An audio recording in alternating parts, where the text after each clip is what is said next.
Hello beautiful minds, Dubai থেকে আমি দীপান্বিতা। কয়েক মাস আগে আবুধাবি গেছিলাম, সারাদিনের একটা ট্যুর করলাম।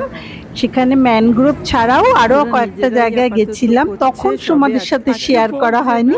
চলো আরেকবার তোমাদের সাথে ঘুরে আসি। আজ আমরা চলেছি আবুধাবির ম্যানগ্রোভ দেখতে। এটা নাকি ইউএই সবচেয়ে বড় ম্যানগ্রোভ।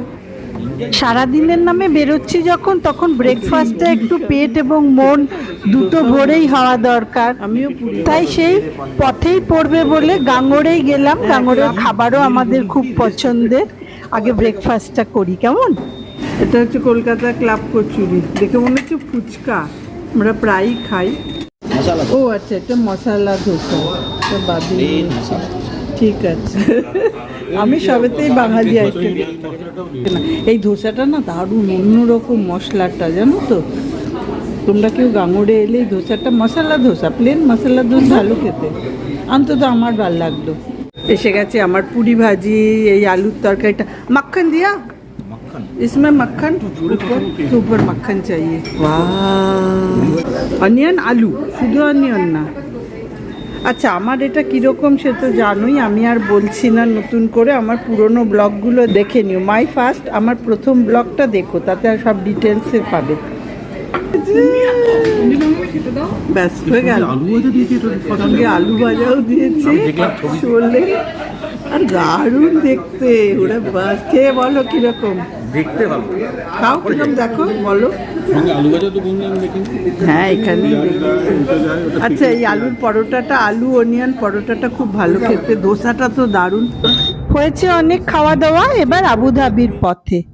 এই তো পৌঁছে গেছি। আবুধাবি ম্যানগ্রোভটা দেখতে এসছি। ওই 1 ঘন্টা 20 মিনিট মতো লাগলো গাড়িতে। আজকে অবশ্য তেল নিয়েছি, তাতে ধরো 10 মিনিট 10 গেছে। এবার আমরা টিকিট কাটবো, টিকিট কেটে ভেতরে ঢুকবো। এটা পার্কিং লট।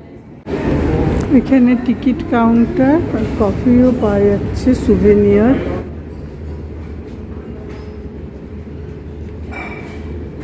ম্যাপটা দেখে নেওয়া যাক।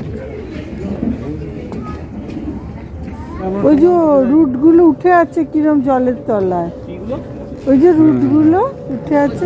ম্যানগ্রোভের গল্প তো বলেছি। এইসব কোস্টাল এরিয়ায় এত নোনা জল, সেখানে গাছগুলো রুট বা শেকড়গুলো নিচ থেকে, মাটি থেকে নিতে পারেন না নিঃশ্বাস, তাই মাটির ওপরে তুলে দেয় এয়ার থেকে নিঃশ্বাস নেওয়ার জন্য। নিঃশ্বাস নিচ্ছে কে জানে জলের ভেতরে, আরো উপরে উঠবে বোধহয়। কত বড় বড় হয়েছে রুটগুলো সব।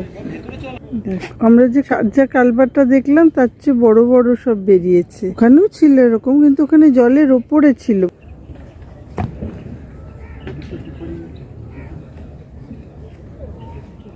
এটা বিশাল এরিয়া।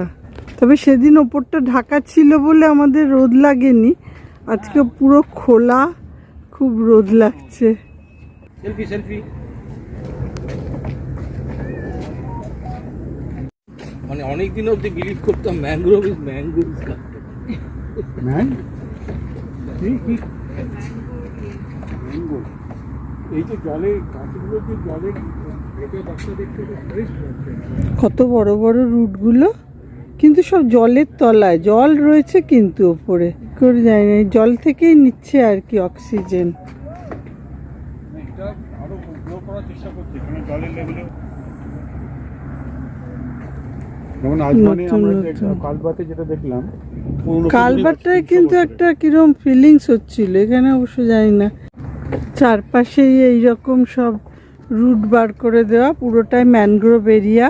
এই ম্যানগ্রোভের এই রুটগুলো এবার জলের ওপরে ওঠার চেষ্টা করছে, যাতে ওরা ভালো করে অক্সিজেনটা নিতে পারে। এখন জলের ওপরে উঠে যাবে, তখন আর বড় হবে না।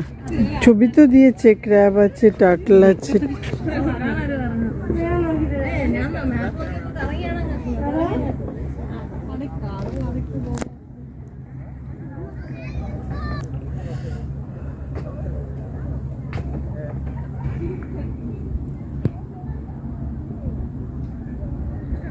এখানে সব জলে নেমেছে, জলে নামার ব্যবস্থা আর কি। বসতে পারো চাইলে। এরা জলে নেমে কসরত করছে।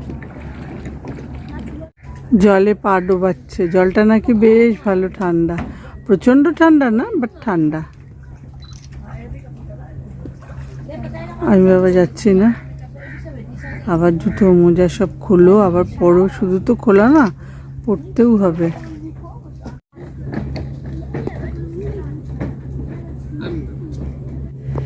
এই যে সেই সল্ট গুলো, একটু নোনা জল তো, হ্যাঁ জমেছে, ডিপোজিট দিয়ে বার করে দিতে, এখন এক্সক্রিট করছে আর কি। ও আচ্ছা, এক্সট্রা হয়ে গেছে ওদের জন্য। এটা একটা ওয়াচ টাওয়ার, দোতলা রয়েছে, উপরে উঠে দেখি কেমন দেখতে, চারপাশটা ভালো লাগবে আশা করি। আসলে এত ওপেন হবে ব্যাপারটা বুঝতে পারিনি, তাই রোদে আমাদের একটু অসুবিধা হচ্ছে, আদারওয়াইজ অনেক বড় জায়গা আর খুবই সুন্দর। এইটা একতলা থেকে, এরপর আমরা দোতলায় উঠবো। এই যে নিচে রুটসগুলো বেরিয়ে আছে, আর এই যে সব ম্যানগ্রোভ ট্রিগুলো, চারপাশে ঘন জঙ্গল পুরো এরিয়াটা। এটা ইউএর সবচেয়ে বড়, বললাম সবচেয়ে বড় ম্যানগ্রোভ এরিয়া, একদম উপর থেকে চারপাশে এইরকম ম্যানগ্রোভ ট্রিজগুলো, গাছগুলো বড় বড়, রুটগুলো উঁচু হয়ে আছে। তোমরা কে কে দেখেছো জানিও তো তোমাদের এক্সপেরিয়েন্সগুলো ম্যানগ্রোভ দেখার, আর কেউ যদি সুন্দরবনে গিয়ে থাকো প্লিজ একটু জানিও কিরম ছিল সেই ম্যানগ্রোভ দেখার অভিজ্ঞতা। এটা হঠাৎ ডিপ হয়ে গেছে, এই বালিয়াড়িটা একদম নিচে নেমে গেছে, আর নিচেও রুটসগুলো রয়েছে। এখানে রিভার করতে গিয়ে এই যে এইটা গিয়ে যাচ্ছে। আমাদের হাঁটা হলো, এটা একটা বোর্ড ওয়াক, আর কিছু এখানে নেই। একটু বোটিং দেখলাম, বোধহয় দুপুরবেলা বলে বন্ধ ছিল। এটা 2 কিলোমিটারের মতো বোর্ড ওয়াক একটা, আর পাশ দিয়ে এরকম ম্যানগ্রোভগুলো। তাই আমার অসুবিধা হলো যেটা, সেটা কোনো শেড নেই তো মাথার উপরে, আর রোদে বড্ড গরমে রোদে কষ্ট হলো। এইটুকু ছাড়া ভালো, আরও ভালো এনজয় করতাম যদি ওই সাজ্জার কালবাটার মতো ওপরে একটা শেড থাকতো, তাহলে আরো ভালো লাগতো আর কি। তুমি কি খাচ্ছ? তুমি কি খাচ্ছ? ম্যাঙ্গো? আরে ম্যাঙ্গো খাচ্ছ? How it is? আমারটা হচ্ছে চকলেট অ্যান্ড ভ্যানিলা। 2 কিলোমিটার রোদের মধ্যে হেঁটেছি, তার জন্য এটা তখন খেতেই হবে। বলো। Next stop Abrahamic family house. 3টে ধর্ম, মুসলিম, ইহুদি আর খ্রিস্টান, 3টে ধর্মের একসঙ্গে অবস্থান এই জায়গায়।